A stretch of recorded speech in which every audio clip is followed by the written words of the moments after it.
Dark night story को subscribe कर लो। अब मैं जो बोलता हूं वह करते जाओ। वीडियो पॉज करो। रुको, रुको। पहले अपने एयरपोर्ट्स हेडफोन अपने फोन से कनेक्ट कर लो। और बस अब स्टार्ट करके वीडियो के मजे लो और आंखें बंद कर लो। और मन ही मन सोचते जाओ और सुनते जाओ।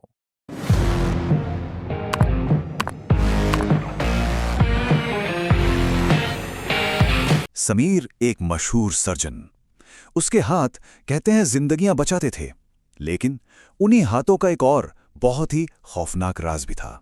एक ऐसा जुनून जो उसे मौत को जीतने के लिए किसी भी हद तक ले जा सकता था। तो कहानी की शुरुआत होती है एक सीधे सादे सवाल से। अस्पताल का एक चौकीदार समीर से पूछता है, सर आप इतनी लाशों का करते क्या हो? और बस यही वो सवाल था जिसने समीर के खतरनाक काम के चारों ओर रहस्य और डर का पहला पर्दा उठाया। यहीं से शुरू हुआ वो गहरा और डरावना सफर जहां से वापसी नामुमकिन थी। तो क्या था समीर का जुनून? बस एक सवाल, कोई इंसान मरने के बाद दोबारा जिंदा कैसे हो सकता है? यही वो सवाल था जिसने समीर को जैसे जकड़ रखा था, और इसका जवाब पाने के लिए वो खुद को भगवान समझने लगा था। वो अपने अनैतिक प्रयोगों के जरिए हर हद को पार करने के लिए तैयार था। तो चलिए कहानी के इस पहले हिस्से में चलते हैं, जहां हम समीर के किरदार और उसके इस खतरनाक शौक को और करीब से समझेंगे। एक ऐसा शौक जो बहुत जल्द ही एक जानलेवा जुनून में बदलने वाला था। पता है, समीर को ये नहीं लगता था कि वो कुछ गलत कर रहा है। उसे तो लगता था कि वो विज्ञान के लिए कुछ बहुत महान काम कर रहा है। लावारिस लाशों पर एक्सपेरिमेंट करके उन्हें वापस जिंदा करने की कोशिश। वो खुद को एक जीनियस समझता था जो इंसानियत के लिए मौत पर जीत हासिल करने वाला है। लेकिन असल में ये एक तरह का गॉड कॉम्प्लेक्स था जो उसे धीरे धीरे पागलपन की ओर धकेल रहा था। और इसी पागलपन में अब हम आते हैं समीर के पहले बड़े एक्सपेरिमेंट पर। ये वो पल था जिसने उसके जुनून को एक नए और पहले से भी ज्यादा खतरनाक और भयानक रास्ते पर धकेल दिया। तो ये प्रोसेस सुनने में बड़ा क्लिनिकल और साइंटिफिक लगता है। देखिए, पहला स्टेप, लाश को एक सील बंद कांच के चैम्बर में रखना। फिर स्टेप 2, उसमें कुछ अनजान केमिकल्स का मिश्रण डालना। इसके बाद चैम्बर में धुआं भरने पर जिंदगी के संकेतों का इंतजार करना।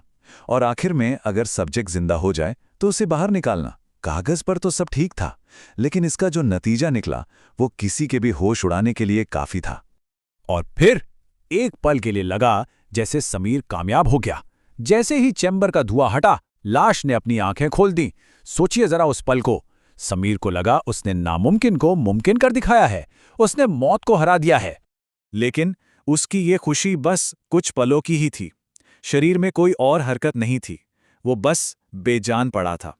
और ये नाकामी समीर से बर्दाश्त नहीं हुई। वो इतना बौखला गया, इतना गुस्से में आ गया कि उसने उस लाश को अपनी लैब से बाहर फेंक दिया। ये दिखाता है कि वो दिमागी तौर पर कितना अस्थिर हो चुका था।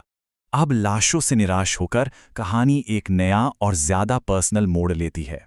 समीर ने एक और भी खतरनाक प्रोजेक्ट शुरू किया, और इस बार सब्जेक्ट कोई और नहीं बल्कि वो खुद था, या यूं कहें उसकी परछाई। इस प्रोजेक्ट का नाम था द मिरर प्रोजेक्ट। अब ये कोई आम साइंस नहीं था। इसकी थ्योरी ये थी कि आईनों के भीतर एक पैरेलल दुनिया मौजूद है, और हमारी जो परछाइयां हैं वो असल में जिंदा हैं, और उन्हें हमारी दुनिया में लाया जा सकता है। समीर का मकसद था अपनी ही परछाई को आईने से बाहर निकालकर एक नया जीवन देना। और फिर एक दिन एक्सपेरिमेंट का एक ऐसा भयानक नतीजा निकला जिसकी उम्मीद समीर ने भी नहीं की थी। वो आईने के सामने हंसा, लेकिन उसकी परछाई ने हिलना बंद कर दिया। वो हिली नहीं, वो बस खड़ी होकर असली समीर को घूर रही थी। और ये पहला संकेत था कि परछाई अब सिर्फ एक नकल नहीं रही। और अब इन दोनों में फर्क देखिए। असली समीर जो हरकत में था, खुश था, और आईने वाला समीर एकदम स्थिर, बस घूरता हुआ। असली समीर के हाथ साफ थे, तो आईने वाले के हाथ खून से सने हुए थे। उसकी विजयी मुस्कान के बदले आईने में एक ठंडी, सपाट नजर थी। ये साफ था, परछाई अब सिर्फ एक नकल नहीं बल्कि एक अलग, बहुत ही भयावह पहचान बन चुकी थी। और यहीं से कहानी का वो मोड़ आता है जहां सब कुछ पलट जाता है। शिकारी अब खुद शिकार बन गया था। समीर का बनाया हुआ क्लोन अब उसी के काबू से बाहर हो चुका था, और वो अपने बनाने वाले पर ही एक साइकोलॉजिकल हमला करने की तैयारी में था। आईने वाला समीर अब समीर को हर मुमकिन तरीके से डराने लगा। कभी वो अपना ही गला काटने का नाटक करता, कभी वो समीर के परिवार वालों की तस्वीरें जला देता आईने के उस पार, और तो और वो ऐसी बातें फुसफुसाता, ऐसी धमकियां देता जो सिर्फ और सिर्फ समीर सुन सकता था, और ये सब उसे पागलपन की कगार पर ले जा रहा था। समीर अपने ही बनाई हुई चीज के सामने पूरी तरह बेबस था। वो चीखता चिल्लाता, तुम ऐसा नहीं कर सकते, इस उम्मीद में कि शायद ये सब रुक जाएगा, कि वो फिर से कंट्रोल हासिल कर लेगा। पर आईने से जवाब एकदम ठंडा और साफ था। मैं कुछ भी कर सकता हूं, मैं तुम्हें खत्म भी कर सकता हूं। परछाई ने अपनी ताकत का एहसास दिला दिया था। अब ये साफ हो चुका था कि असली ताकतवर कौन है। अब इस आतंक को खत्म करने की आखिरी हताश कोशिश में समीर ने एक भारी हथौड़ा उठाया और पूरी ताकत से आईने पर दे मारा। कांच के टुकड़े टुकड़े हो गए। एक पल के लिए उसे लगा कि यह बुरा सपना आखिरकार खत्म हो गया है, लेकिन तभी उसे एहसास हुआ कि खून बह रहा है उसके अपने शरीर से। आईने को तोड़ने से जो घाव बने थे वो असल में समीर के शरीर पर उभर आए थे। अपनी ही परछाई पर हमला करके समीर ने असल में सिर्फ खुद को चोट पहुंचाई थी। उसने अपनी किस्मत पर आखिरी मोहर लगा दी थी। और अब हम पहुंचते हैं इस कहानी के सबसे डरावने अंजाम पर, समीर की वो सजा जो एक शाश्वत, कभी ना खत्म होने वाली कैद थी। ये शब्द उस परछाई के थे जो अब असली दुनिया में आजाद घूम रही थी। उसने समीर से कहा, तुमने दुनिया जीतने की कोशिश की समीर, लेकिन तुम हार गए खुद से। अब मैं तुम हूं। उनकी जगहें हमेशा के लिए बदल चुकी थीं। आईने के अंदर कैद समीर के लिए असली दहशत तो अब शुरू हुई थी। उसका शरीर एक ऐसे भयानक बदलाव से गुजरने लगा जिसकी कोई कल्पना भी नहीं कर सकता। और ये रूपांतरण वाकई भयावह था। उसकी त्वचा सख्त होकर चांदी की तरह चमकने लगी।